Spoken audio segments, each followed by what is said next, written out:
It's my pleasure to welcome you all to this afternoon session.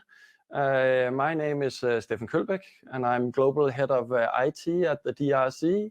And I've been able to bring with me a fantastic small panel for this afternoon session. With me is Michal Kowalik of the company Twilio, and also Clint Conlin of Microsoft. And together, the three of us will start a conversation around how we partner up to address some of the real issues that we face on the ground in our interaction with displaced communities. Also of course, enabling our own staff to do what they need to do.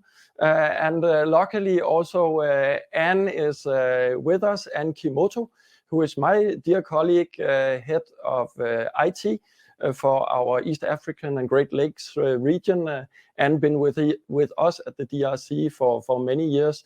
And we have had a little bit of a hiccup, a technical one, on Anne's sound. So we'll just confirm here in the beginning of the session that Anne's sound is okay, and start with short introductions around the table instead. And that start, I'd really like to invite you, Michal. You've been with Twilio for quite a while. You head up the EMEA region and emerging markets, and you have a strong presence within the NGO and outreach community. And maybe you can tell us a little bit more about your role and the Twilio offering towards the NGOs and the displaced communities. Kølbek, thank you. It's a pleasure to be here, and thank you for the invitation, Steffen. It's delighted to be even in this session. So I've been at Twilio for 2 years, which in the San Francisco startup community, it's ages. And Twilio is a company for customer engagement. So the Twilio itself, it's a company that works with Ubers of this world, banks, Amazons, where we provide customer engagement, where logistic companies, airlines, shops, banks can interact with their customers and provide them information about the balance checks, offers, everything that you might receive on your mobile phone. But when the company was built and was listed on 2016 on the stock exchange in New York, our CEO figured that he has a huge humanitarian drive to help local communities and help communities across the world. So we secured funding at that time, and we created Twilio.org. I mean, not we. I joined 3 years later, or even 4. And we created Twilio.org. This organization is 40 people that's spread across the world, where our main goal is to help with the same tools that are being used in the commercial space to use in the humanitarian, in the development, in the public health, public education, where there's always a level of engagement. So that resulted with cooperations with the big organizations like United Nations, like Gavi, UNICEF, with the delivery partners like Norwegian Refugee Council of Save the Children, and also several smaller NGOs that work in other places across the world, where we can do some good with communication techniques. So very happy to share my experience, only 2 years experience. So please bear with me, and I'm still learning, but very happy to tell you what we did so far and see what we can do together. Thank you, Michal, and thank you for sharing a little bit of those insights. And I respect that you feel that you're a little bit new to the sector. I can share that I've spent 7 months, but the devil is a little bit in the data here, and that's what we'll be addressing today. And in terms of data protection issues, I've spent significant time on those, looking at them from the pharmaceutical industry sector point of view. And we already heard today that these are brought up by many. The protection issues around the people that we serve, the people in need. And that brings us also to some of our core platform partners. And Clint, you're looking at that from many different angles, both from a modern workplace perspective, from an IT and cybersecurity point of view, and also from working in technology for social impact leg of Microsoft. Share a little bit of your background with us for joining us today, Clint. Yeah, sure. Thanks for having me. So I've been part of the Tech for Social Impact team now for 3 years. I've been working exclusively with enterprise nonprofits and United Nations agencies based in Europe. So again, fantastic learning opportunity, as Michal mentioned, to understand the challenges that we have. My specific focus has been on security and compliance, including data protection, but also on unified communications and employee experience. So really keen to delve into today's topic with you. Very good. Thank you for sharing, Clint. And if your sound is now working as intended, then maybe a little bit of an introduction to you. You've been with our company, with the DRC, for 11 years, and you've taken significant steps innovation-wise and data-wise in that region of the world. Share a little bit of your experience and about yourself, Anne. Thank you so much. I hope my sound is good. Sound is perfect. Thank you so much. So my name is Kimotho, as been introduced. I've been the regional IT manager for the last 11 years. That is in DRC, mainly working with East Africa, Horn of Africa, sometimes working with West Africa, North Africa, and Yemen. And for the time I've been working with DRC, I've been the one in charge of program infrastructure, looking at the digital specialization, mainly on working on information management systems. Liaison person for the program ambitions, mainly looking at how to merge the IT sections and also the program ambitions. Program perspective, mainly looking at different ways on how we can be able to develop systems which improves the advocacy and also to benefit the beneficiaries. So thank you so much for that brief introduction and welcome. Anne, and with that short introduction, I also encourage all of you available or interacting with us online to be active. Post your questions in the chat, go to the session part of the screen and find that chat. And we do welcome an interactive dialogue. It's coming up towards the end of the day. And you've received already a lot of information during the other sessions that really should be taken forward in this dialogue around the data partnerships, the commercial partnerships that we're faced with. None of us lift this challenge alone. So please do engage with the panel and assist me in keeping a good and insightful dialogue going. I also hope that you will, those of you who are interested in partnerships, that you will also flag your view on how you see partnerships play out in the space that we act in. Because as both our Secretary General and also our patron mentioned earlier today, there are many new technologies that affect all of us, and not the least developing countries and displaced communities. Digitalisation is happening everywhere, and we need to be prepared for it. And we need to address also that transformative journey referred to that has a lot of potential, but also with a little bit maybe of a wake-up call from Nick in the previous session, saying, it's not all good and fine. We should, of course, adhere to our mission statement of doing no harm and bring that into the digital space. And it is with that onset, I bring you a little bit on stage, Michal. This interaction, the feedback loops that we discussed in Nick's session, taking that dialogue with displaced communities. Talk to us a little bit about how Twilio sees that. Is that dialogue one that moves now uniquely into the digital sphere? Or how do we span a digital divide in interacting with displaced communities? That's correct. We've been seeing an increased demand from the delivery partners, from NGOs on how to deliver the message and how to communicate with displaced people, displaced communities, and. I could quote Nick for the next 5 minutes. I probably agree with everything he said. Is how do you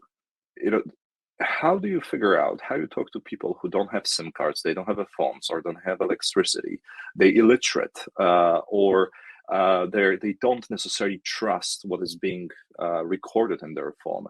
How do you do that? So since 2 years, since COVID happened, that was it's such a cliche, but it accelerated the work that the organization are doing, because you can no longer fly somewhere and talk to them face to face. That was a big problem last summer, in summer 2022.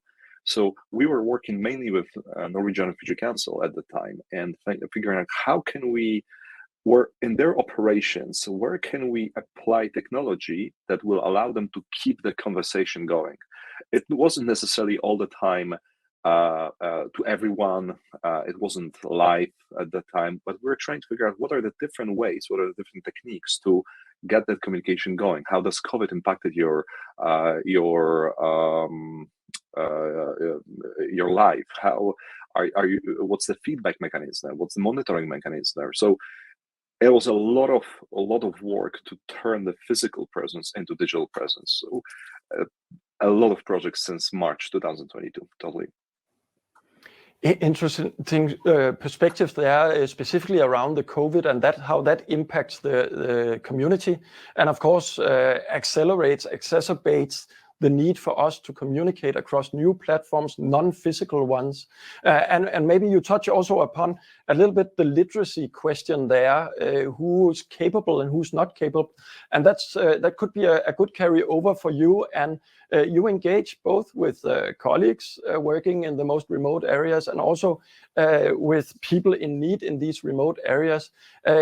How do you see this challenge of overcoming the digital literacy requirements for us to engage on new digital platforms? Thank you so much, Steph and Michal. So what I would say is that is one of the biggest challenges which are facing mainly on the ground when you're working with these beneficiaries and the people of concern. And one of the biggest challenge being the digital divide in aspect of the first thing about the literacy, whereby we have different diversified languages, whereby most of the applications are, and the third-party applications which are using these digital platforms, some of our beneficiaries cannot be able to really interpret what it's really saying because probably they don't understand English, they don't understand French and such kind of things. They have their local languages. So that is one of the aspects which I may be able to look as the biggest challenge which we are facing.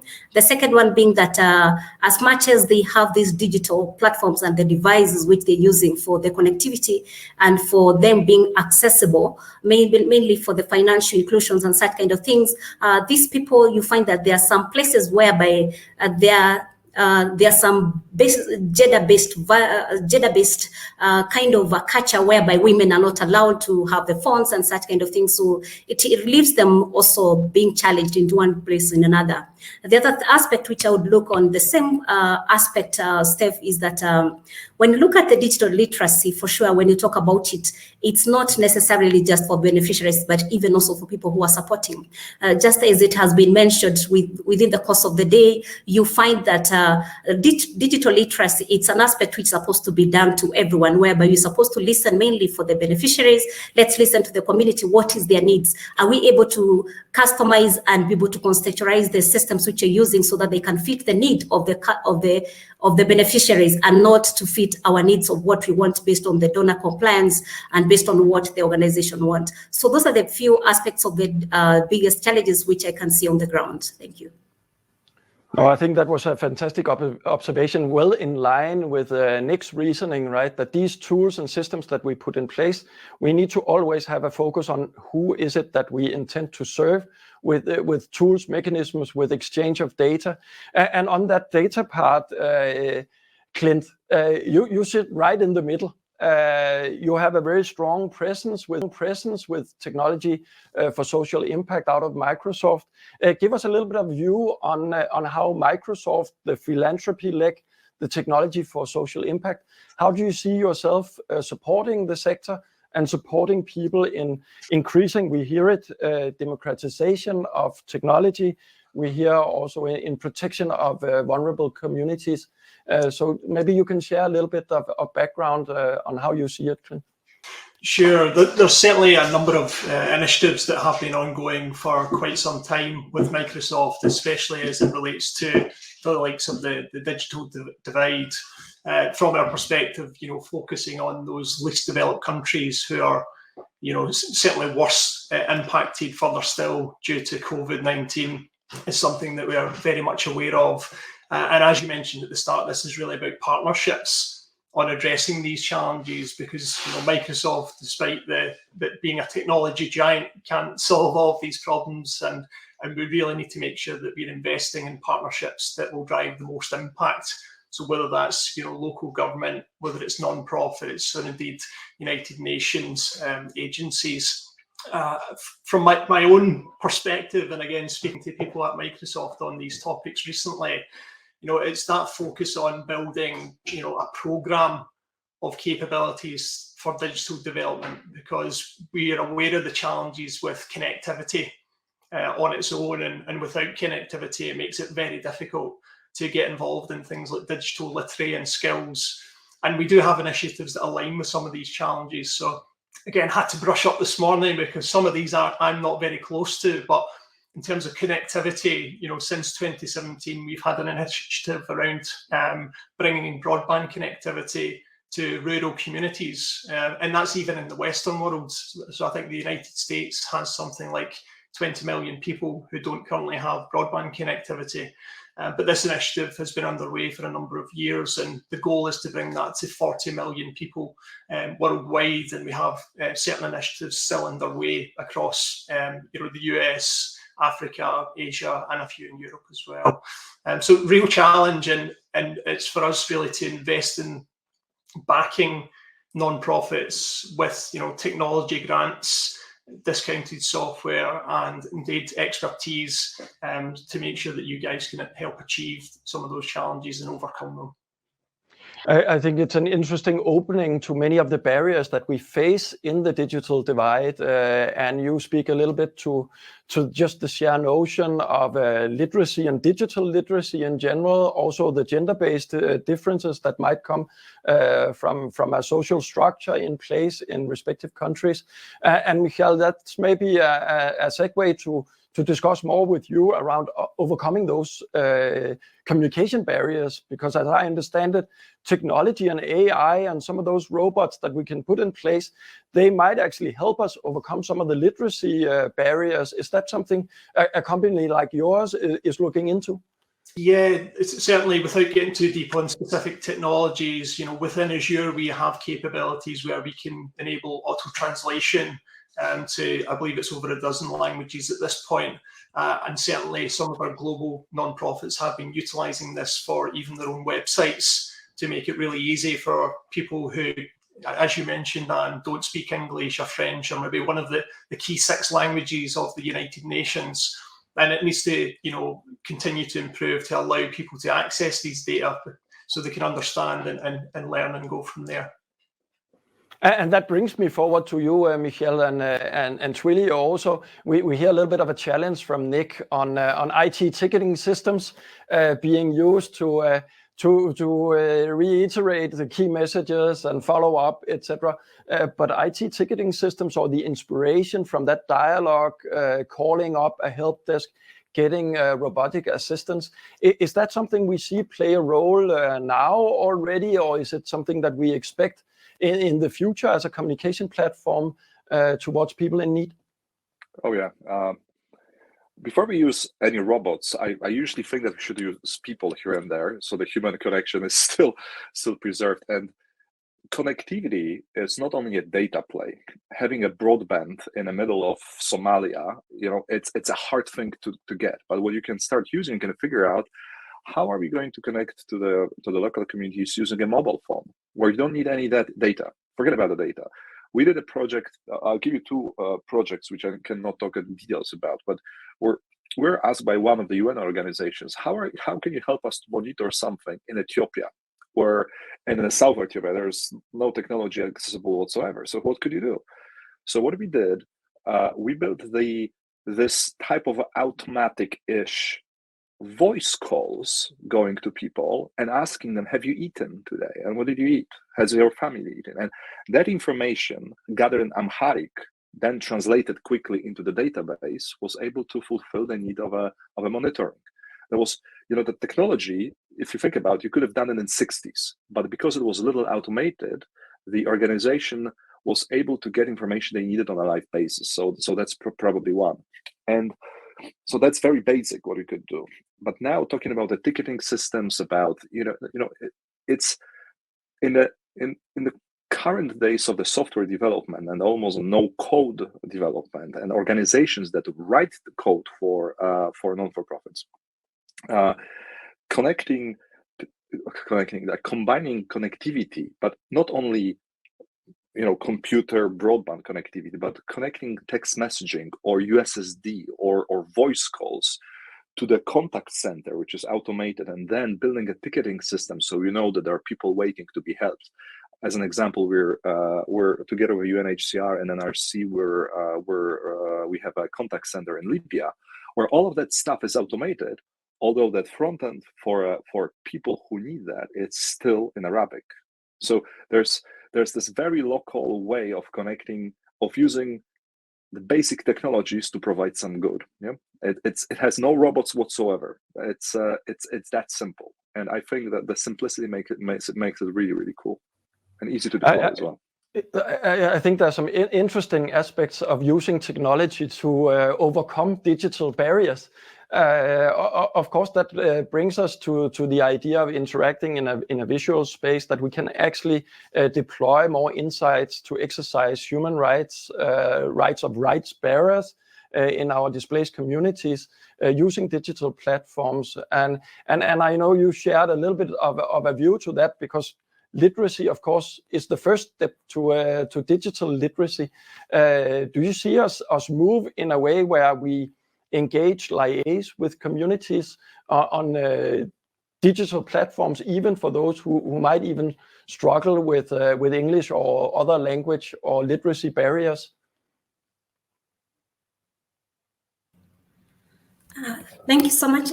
Of course, what I would say is that technology evolving, of course, that is the only way which we are going to move, because it's becoming a basic thing. Now, looking at from the time of the COVID-19, there has been that acceleration of us using the digital platforms, mainly even for every basic operations which we do, including the medical care, including the education for the children, including the buying the groceries and such kind of things. So it's an inevitable kind of a technology which we can be able to evade. So what you're saying is that taking as a digital literacy should always be a basic thing, just like the way we normally take as Word, the office applications. For you to be employed, you need to have them, and not just necessarily for our jobs operations, but mainly even in our homes, from where we are, from beneficiaries. For every service which has to be taken, of course, it is one of the aspects which are saying that it is inevitable. And when I look at it in that aspect, we have different operations, or we have different solutions which have been deployed mainly within our regions, mainly in East Africa, whereby we are having this connectivity, all these dashboards, all kind of videos which are being deployed for the people who are illiterate or who doesn't have formal education, whereby they are able to familiarize with the normal operations of the day through a video probably, and whereby they are able to learn on what is expected to be done rather than to read the wordings and such kind of things. Yeah. So the collaborations that are around also educational features and deploying that into communities, clearly an observation. In that comes, of course, back also to the focus of this session, the data privacy issues, the protection issues that are now moving into the digital space. And here, Clint, I'd really like to hear your view on this. Nick brings forward this case that I think we all took notice of, that data traveled from the Rohingya community and through the UN, through a government institution, and it ends up in places where maybe it was not intended to end up. Who bears that responsibility of bringing security aspects and literacy around that, protecting yourself, paying due caution, due care to who you share with, and us being maybe as an industry even more aware of how we protect? You have great insights into these security issues and where they are maybe more intense than others. Maybe you can share a little bit of how you see that. Yeah, I think it's a great question, and it's one that doesn't have a simple answer, of course. That we're aware that those who are capturing the data and become the data owners ultimately have the responsibility to secure that data and be able to, ensure that if it is shared and if it's compliant to share, that it's done so in a secure manner. And it does bring me to, some of the key points that me personally, my mission as part of Tech for Social Impact is really to try and raise that security baseline and also data protection baseline across the sector, because unfortunately, COVID, even before COVID, realistically every month or so there is a significant incident that involves some form of data leakage. And an interesting report for those that want to dig slightly deeper on what Microsoft are doing in the security space is we recently released the Digital Defence Report for 2021. So again, super big report, but there's a nice blog that kind of summarises the key learnings. But things like, that we may already be aware of in terms of attacks have been growing in scale and sophistication. So we've seen the likes of the Nobelium attack using US aid and emails to then compromise further non-profits. We're seeing ransomware still increasing. We're still seeing phishing attacks being most prevalent. And unfortunately, on the non-profit side, we are seen as the soft underbelly because of our collaboration with government agencies and commercial organisations. We are almost the target that's then used to hop to other areas. Obviously, some of our nation-state attacks that we've been seeing in Microsoft track. An interesting, unfortunate, interesting talking point is NGOs are the second most targeted sector behind government. So that plays into what we're seeing in the ground. And my challenge, I guess, and concern is we're still struggling to get to that base of security that can actually protect against 98-99% of attacks when done properly. But I think some of the challenges we mentioned previously about communication and data sharing are still true for trying to implement a really good security strategy. Connectivity, there's no one size fits all for global organizations. And we do need to get quite creative with regards to how we can limit our risk in those types of areas as well. So for me, sorry, Clint, I didn't mean to interrupt. Please finish. Sure. I was just going to say, and for me, that security baseline then allows that sharing of data securely, because we then understand where the data is, where it resides, and how it can be securely transported to other areas as well. And this is, of course, a very complicated area to address, because we face often conflicting incentives here between donors and different governments requesting access and wishing to access data collected, maybe held, stored, processed by the NGO sector for purposes that might not be in line with our vision, mission statements, or maybe in our interpretation of human rights. And that's an interesting maybe discussion topic. How do we do this in the best way? It was discussed earlier. The question was posed, do we need a position paper from the NGO industry, from maybe some of our partners? Do we have the right collaboration platforms? Do we need to do something collaboratively in terms of advocacy? Do any of you have a position on how we should address these conflicting areas of interest that we're faced with? I will appreciate if you do not wish to speak up, because this is, of course, a little bit of a can of worms to get your foot into. But that's, of course, what partnerships are, right? That is also taking some of these really tough challenges upon ourselves. But I will just put it out there. Then if there are perspectives in the audience, then please do share them, because we are seeing both the benefits and the risks of increased digitalization of our efforts. And of course, some of the risks. Are people prepared? Are they looking out for the dangers? Are we seeing scammers targeting vulnerable communities and people who are not capable of assessing sort of the truthfulness of what they're being confronted with? And maybe that's something, Michal, that you see in your dialogue with these communities. Are we preparing people in need, vulnerable communities, well enough to engage with us digitally?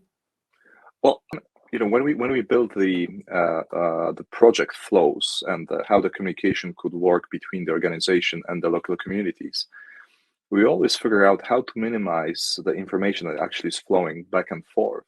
Twilio does not own any data. Unlike companies mentioned by Nick earlier, The moment we take a package, dear John, here's your micropayment, and it's just been deposited on your SIM, on your card, or whatever you're using.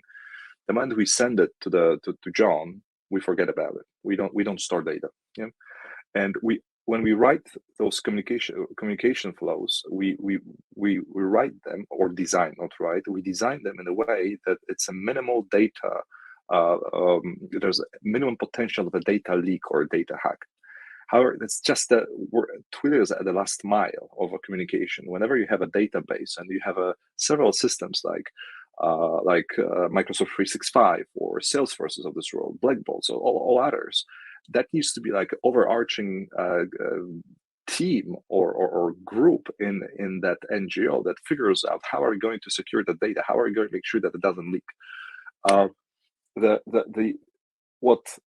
Because it's less about, it's one thing is about the leak itself or a hack itself, that's one thing, but then also you've got this problem where we're in a country, we're working with a NGO in a country which is known that is not necessarily democratic, or that community we're addressing is not necessarily well treated by the current government, and we're asking them, how are you doing? Do you need anything?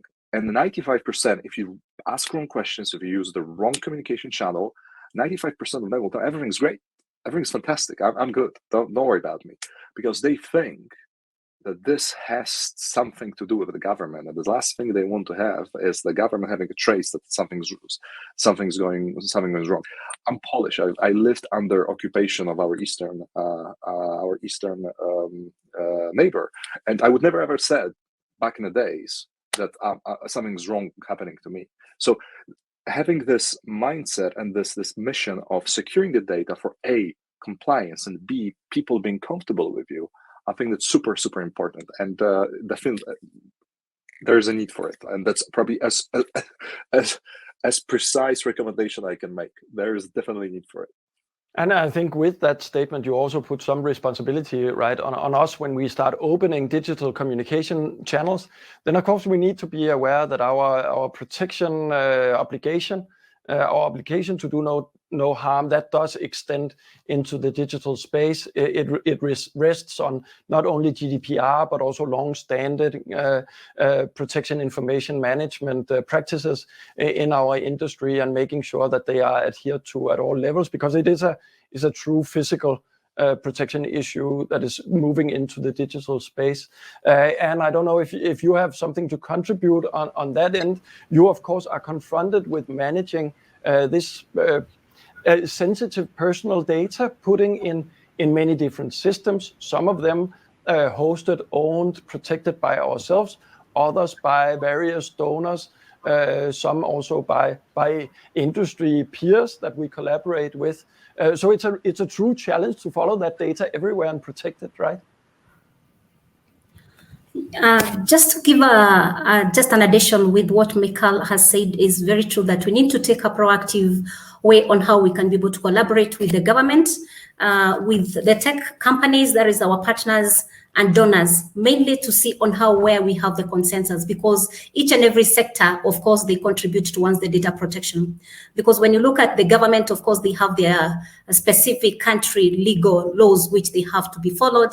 We also talking about the tech companies who are already working on it. They need also to have they have their own regulations. We have also donor regulations which we have to agree upon. So in that compliance, I think it's a collaborative thing which we need to work on, so that we can be able to see on how effectively can we be able to support our beneficiaries and the peoples of concern. And when in the additional question which you've asked about the disparity of the data sets which we have, and mainly looking at our current scenarios, in reality, we find that we are having one imposed challenge in our operations, whereby we have very many systems which are working under silos, that they are not interlinked, they are not communicating together. And that is one of the major challenges also, in addition to the connectivity and accessibility of this information, and which really poses a very big challenge, mainly when it comes to the resources and the capacity and accountability. Also, looking in a more advanced way at the data security, are you able to enhance the data security for these data sets which are disparately disjointed together, which are not linking up. So when it comes to such kind of things, that's where we get to our main topic of leveraging our partnership, whereby when we have these partners who are able to govern all this information and be able to join them together, it becomes more easier for the data protection, becomes easier for easy management, and be able to track most of these high vulnerabilities which are coming due to high evolution of the technology, due to cybersecurity attacks and such kind of things. So I think that it's one of the aspects which is very key for us to be able to embrace the leveraging and optimizing the partnership, the private partners which we have in this scenario. Thank you. Many aspects and angles to your account there, and of course, and I hate to refer back to Nick all the time, but he managed to list many of our core challenges in his speak, and one of them, of course, also be a little bit the pooling of risk that comes with centralized structures and systems, and of course, the larger the data set, the more at risk if we are compromised. So I think our awareness, our emphasis on data security is one that goes nicely hand in hand with a desire for more global reach in our systems and our processes. When I speak to that, then we have a question there in the chat from Anas that really is also one of those challenging ones. How are we building these partnerships, right? How do Twilio and Microsoft see our partnerships develop out of a commercial relation and into something that our donors will recognize as being an efficient way of doing more with less, letting the digital agenda drive our programmatic, our interventions out in the field. Your considerations on something like that, Michal, I see you on mute. Yeah, it's a good indication that I'm ready. I think what we did with a few organizations that the large organization is working with, we'll have a deep conversation about what's the Twilio.org charter with these organizations, that we are not trying to sell anything. We want to help. We're here for the long term. Of course, there's a cost to some of the stuff we're doing, but we're not here just to throw at you order form and disappear and you deal with it. No, we're here to design it with you from A to Z. It's gonna, and depending on the speed of organization, can be, during one workshop we can build the WhatsApp chatbot with the link of ticketing in Lebanon, for example, or it might take a half a year for us, like, to figure out what actually we want to do. But if you show that the companies, the private partner is there for long term, and there's an honest willingness to do it in a long-term partnership. On top of it, with the technology, what you bring a lot of transparency, meaning that you start using the communication solutions with Twilio, and imagine you're using them across the world, you can start aggregating what has that NGO done in that very project across the world or in a specific region. So the donors can see, oh, it's not that partnership, it's not yet another overhead, yet another license, yet another solution. It's like, oh, that this can become a core of the projects we run across the world. And this can make us much less risk exposed, much more efficient. So showing that willingness to be a part of the infrastructure rather than adding something on top of what NGO is already doing. And it worked. Sometimes it works within weeks and we have a really interesting projects running. Sometimes it takes 2 years and we're nowhere close, but we're getting there. Yeah, it's a bit of a patience work out there.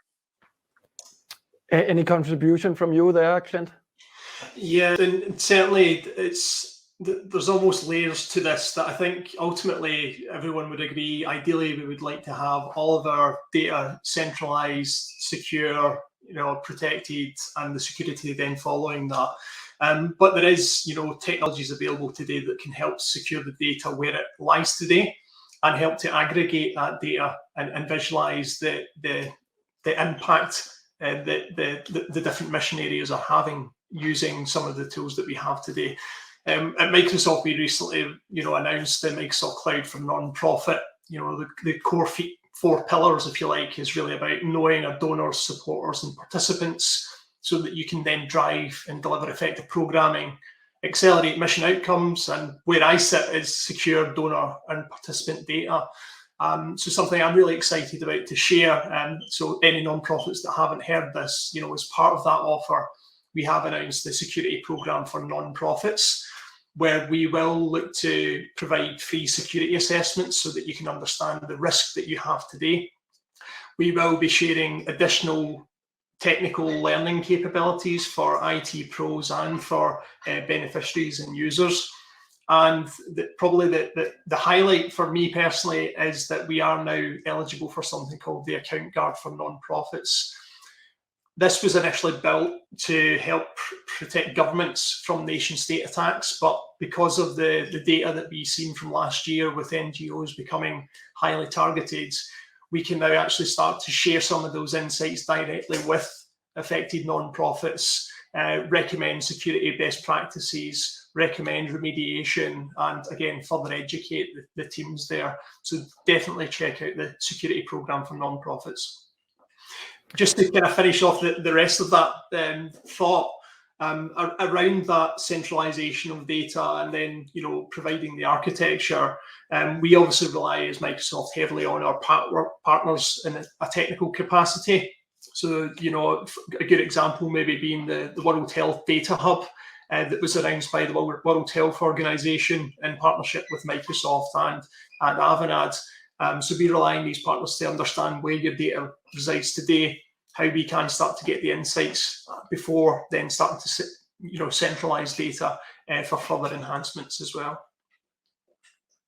That's an interesting line of thought, and of course, the distributed ledger. I was about to go into cryptocurrencies and all of that. I will not do that, but of course, identity management and the distributed ledger is one line of thought. But sticking with that, and maybe you can join me at the end of the session here to look a little bit long term. We heard about exponential growth, exponential thinking in a session earlier today.